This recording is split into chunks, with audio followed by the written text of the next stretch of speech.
আসসালামু আলাইকুম এভরিওয়ান। আজ আমি আপনাদের সাথে শেয়ার করব মিষ্টির দোকানের সেই পারফেক্ট খাজার রেসিপি। অনেকেই কিন্তু খাজাটা বাসায় তৈরি করতে পারে না, আবার অনেকেই পারে, পারলেও মিষ্টির দোকানের মতো সেই স্বাদে খাজা তৈরি করতে জানি না। যারা জানি না তাদের জন্য আমার আজকের এই রেসিপিটি। আজকের এই খাজার সম্পূর্ণ টিপস সহ আপনাদের সঙ্গে শেয়ার করব।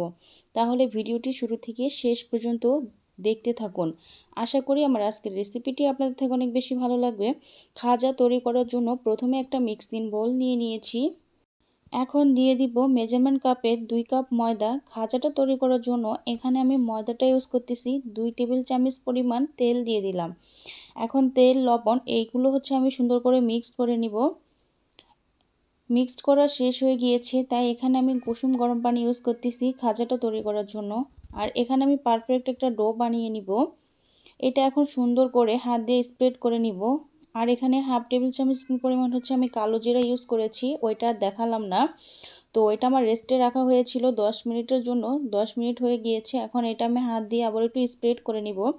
আর অবশ্যই যখন আপনারা খাজাটা বানাতে যাবেন হাত দিয়ে সুন্দর করে মথে নেবেন। এটা আমি লম্বা একটা শেপ দিয়ে দিয়েছি। এখন ছুরি দিয়ে আমি 5টা পিস করে নিব। আর খাজাটা তৈরি করার জন্য এখানে 5টা রুটি বেলতে হবে বড় করে, 4টা দিয়েও হবে। তো আমি একটা প্যারা বানিয়ে নিয়েছি। এখন এটার উপরে কিছুটা কর্নফ্লাওয়ার দিয়ে দিব। আর আপনাদের হাতের কাছে যদি কর্নফ্লাওয়ার না থাকে তাহলে আপনারা ময়দা দিয়েও করতে পারেন, তাতে কোনো সমস্যা নেই। এখন আমি বেলনির সাহায্যে আমি বড় একটা রুটি বেলে নিব। আর যখন আপনারা খাজাটা তৈরি করতে যাবেন অবশ্যই পাতলা আর বড় করে একটা রুটি বানানোর চেষ্টা করবেন। রুটিটা যতটা পাতলা হবে খাজাটা ততটাই পারফেক্টভাবে হবে। সেম প্রসেসে আমি আরও একটা প্যারা নিয়ে নিলাম। এখন আমি কিছুটা কর্নফ্লাওয়ার দিয়ে দিলাম প্যারার ওপরে। এখন এটা আমি আবার বড় করে একটা রুটি বেলে নিব। আর যখন আপনারা খাজাটা তৈরি করতে যাবেন অবশ্যই রুটির সাইজটা একরকম রাখার চেষ্টা করবেন, যেন এক সমানভাবে 5টা রুটি হয়। সবগুলো রুটি বানানো আমার শেষ হয়ে গিয়েছে। একটা বাটি নিয়ে নিয়েছি, 4 টেবিল চামচ রান্নার যে রেগুলার তেল ওইটা দিয়ে দিয়েছি। আর 2 টেবিল চামচ পরিমাণ কর্নফ্লাওয়ার দিয়ে দিয়েছি। এটা এখন একটা সাইডে আমি রেখে দিব। একটা রুটি আমি নিয়ে নিলাম ফিরের উপরে। এখন আর যেই তেল দিয়ে আমি মিশ্রণটা বানিয়েছিলাম ওইটা আমি 1 টেবিল চামচ দিয়ে দিলাম। আর ওপরে কিছুটা কর্নফ্লাওয়ার দিয়ে দিলাম। কর্নফ্লাওয়ার যদি হাতের কাছে আপনাদের না থাকে তাহলে ময়দাটা আপনারা দিতে পারেন, তাতে কোনো সমস্যা নেই। আমি একটা রুটির উপরে সেম প্রসেসে আরও একটা রুটি নিয়ে নিচ্ছি। এখন এটার উপরেও আমি যেই কর্নফ্লাওয়ারের যে মিশ্রণটা বানিয়েছিলাম ওইটা আমি অ্যাড করে দিচ্ছি। ওইটা অ্যাড করে দিয়ে উপরে কিছুটা কর্নফ্লাওয়ার আমি আবারও দিয়ে দিচ্ছি। আর অবশ্যই যখন আপনারা এই খাজাটা তৈরি করতে যাবেন একটার উপরে একটা রুটি যখন আপনারা রাখবেন অবশ্যই কর্নফ্লাওয়ার বা ময়দা দেওয়ার চেষ্টা করবেন, তাহলে আর রুটিগুলো এক হয়ে যাবে না, আলাদা আলাদাভাবে থাকবে। এখন এই কাজটা তো আমার হয়ে গিয়েছে, তাই এইটা আমি একটা রোল আকারে বটে নিব সুন্দর করে। আর অবশ্যই যখন আপনারা রোলটা বানাতে যাবেন তখন অবশ্যই টাইট করে নেওয়ার চেষ্টা করবেন যেন না খুলে যায়। তাই রোলটা আমার বানানো হয়ে গিয়েছে। আমি একটা ছুরির সাহায্যে ছোট ছোট করে পিস পিস করে কেটে নিব। তো আপনারা যে যেমন করে খাজাটা তৈরি করতে চান সেভাবে কেটে নেবেন। দেখুন আমার একটা রোল থেকে কতগুলো খাজা হয়ে গিয়েছে, তাই এগুলো আমি একটা সাইডে রেখে দিব তুলে। এখন ওখান থেকে একটা খাজা আমি নিয়ে নিচ্ছি। এটা হাত দিয়ে হালকা একটু স্প্রেড করে দিলাম। ওপরে কিছুটা কর্নফ্লাওয়ার দিয়ে আমি আলতো হাতে একটা বেলনির সাহায্যে বেলে নিব।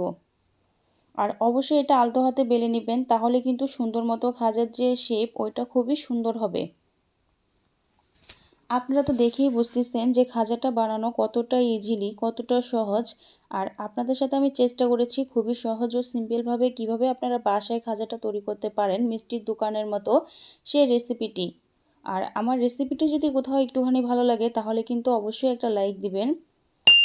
আর বাকি কিছুটা ছিল ওটা দিয়ে আমি ছোট ছোট করে খাজা বানিয়ে নিয়েছি, ওইটাও খেতে খুবই ভালো লাগে। আমার সবগুলো খাজা বানানো হয়ে গিয়েছে। আর কেমন হয়েছে অবশ্যই কমেন্ট করে আপনারা জানাবেন। এগুলো এখন আমি ভাজতে চলে যাব।